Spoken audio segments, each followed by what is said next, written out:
rise and shine. Hope you're having a fantastic week and you're in for an even greater weekend. It's early in the morning and I just love these early cold winter mornings here in South Africa.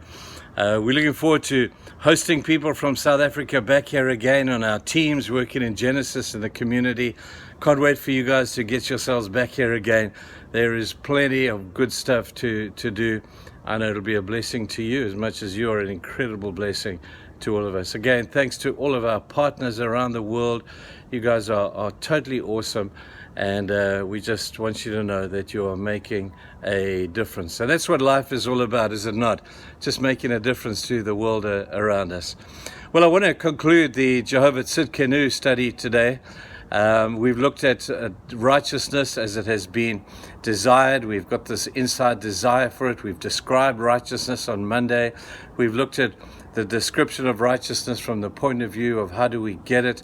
But today I'd like to just have a look at a very sad, tragic story when it comes to the issue of righteousness. And it's a story Jesus told. And he told the story of a king who wanted to have a feast. And he prepared the feast, and he was a generous man.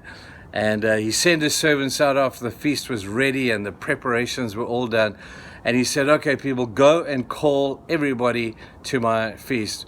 But just prior to this, he'd sent out invitations to his friends, to those he thought would like to come to his feast.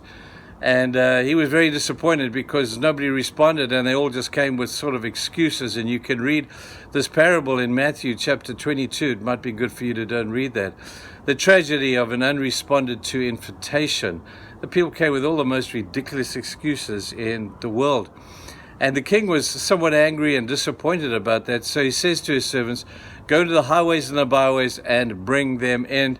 And you make sure that this place is full for the special occasion. So they went out and they did their thing. They called everybody in.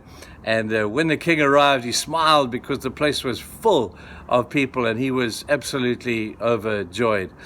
Well, then as he was walking amongst the guests, he happened to see a man.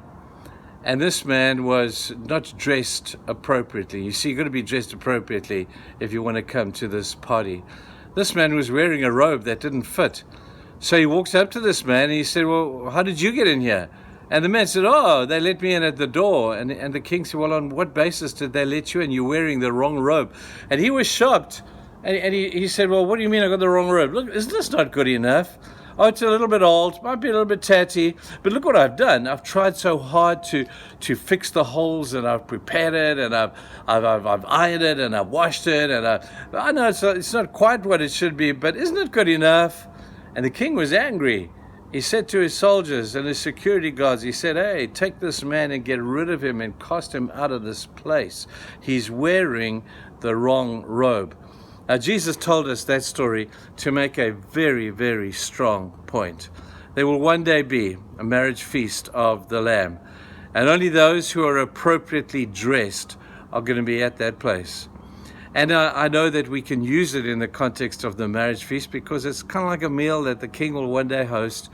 But I need to ask you again today, and you're going to say, Trev, you're sounding like a stuck record. I am indeed. But I'm asking you, are you wearing the right robe? Are you entitled to come to the party? Because that robe is the robe of righteousness, and it's one that you don't take your patched up one where you try to patch it up through doing religious things and being a nice guy and going on courses of self-help and how to do all those nice things. You make it when you do an exchange. You exchange your filthy robes for the robe that God has for you, a robe of righteousness. And that's what you wear when you go to the party, and you will be accepted. The king will be delighted that you're at this place.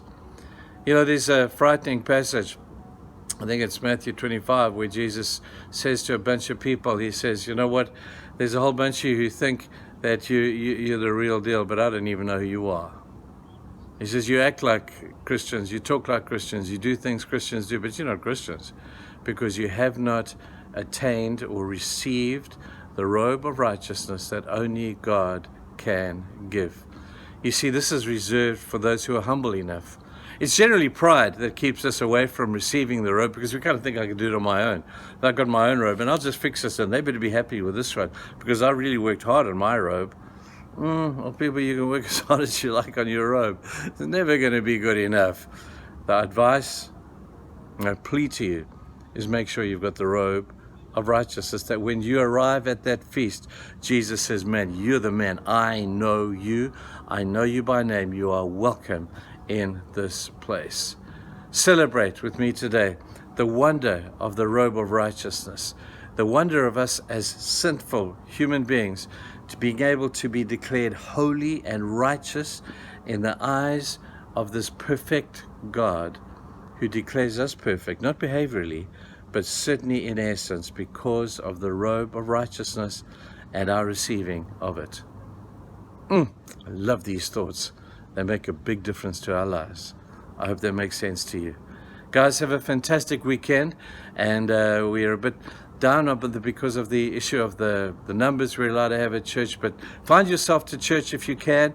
We're coming up with some wonderful plans of how to be able to have more people come to church. We'll be letting you know a little bit about those in the future, but thanks for hanging in with me, and God bless you and your families and your work today. Cheers, bye.